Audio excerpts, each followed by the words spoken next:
Bonjour! L'objectif de ce tutoriel pour une accessibilité universelle aux examens est de vous présenter 5 aménagements encore peu connus afin que de plus en plus de candidats porteurs de handicap, notamment avec autisme, puissent bénéficier de ces 5 aménagements compensatoires novateurs. Tout d'abord, je vais vous présenter le contexte. Puis nous allons passer en revue chacun de ces 5 aménagements possibles à demander. Le contexte est la loi de 2005 pour l'égalité des droits et des chances. Ce droit à l'égalité des chances est restauré via des compensations individuelles à demander et justifier, comme par exemple les aménagements aux examens. Il existe différents textes qui détaillent les aménagements, comment les demander, quels recours, etc. Pour cet aspect réglementaire, voici 3 sites.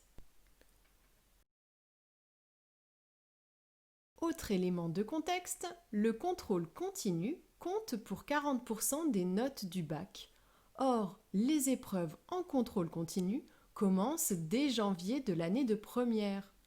Pour le CAP, certaines épreuves CCF se déroulent parfois en première année.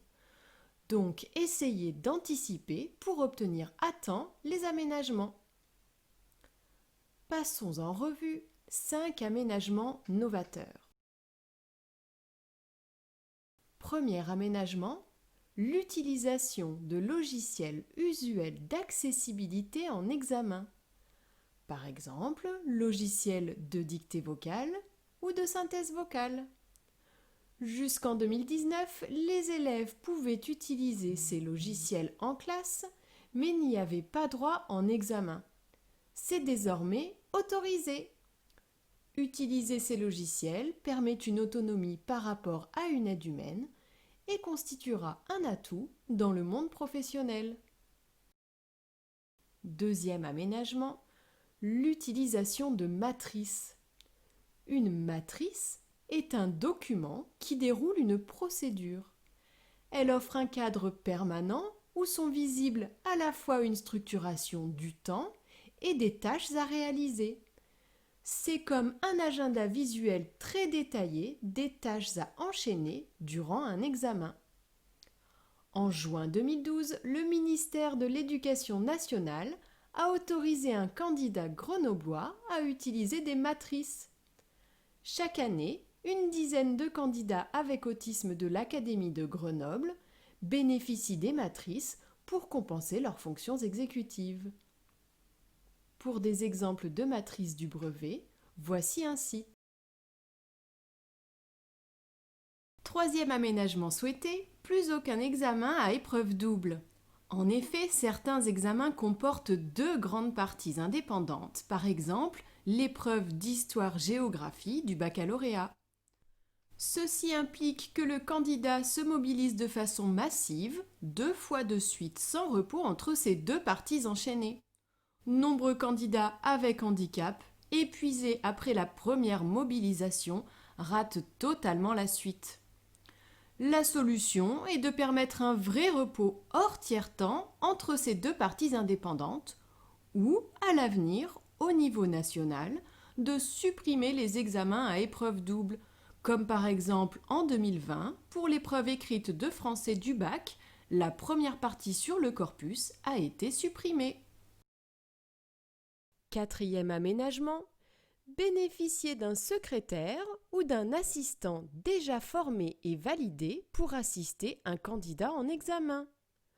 Le candidat, par nature en situation de stress, doit s'ajuster pour travailler avec un inconnu qui parfois n'écrit même pas lisiblement.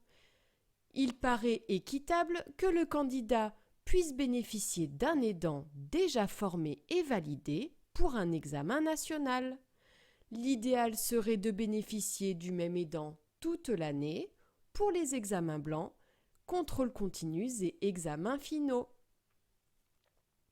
Cinquième aménagement, la personne de confiance ou personne canumène. Pour certains élèves, rejoindre leur place d'examen est déjà une épreuve épuisante avant même que l'épreuve notée commence. La personne de confiance, canumène, accompagne le candidat jusqu'à la porte de la salle d'examen, a le droit de l'attendre dans le couloir, peut rester auprès du candidat durant la pause repas, l'aider à se rendre aux toilettes. Cette personne de confiance est un adulte, enseignant, parent ou proche. Grâce à cette canumène, le candidat compense son handicap et arrive avec toutes ses capacités à l'examen. Ces 5 aménagements ont été identifiés grâce à des retours d'expérience. L'objectif de ce tutoriel, réalisé par Envol Isère Autisme grâce à une subvention de la FRIS, est de vous faire connaître ces 5 compensations novatrices hors liste des aménagements standards. Et après, côté pratique, vous trouverez sur le site d'Envol Isère Autisme comment remplir une demande d'aménagement aux examens. envolisèreautisme.fr. Et après le bac, pour les BTS, sachez que comme en lycée, l'aide d'une AESH est possible en BTS. Pour l'université ou l'IUT, établissement sans AESH, contactez à l'avance Aspi Friendly qui soutient les étudiants avec autisme. aspi-friendly.fr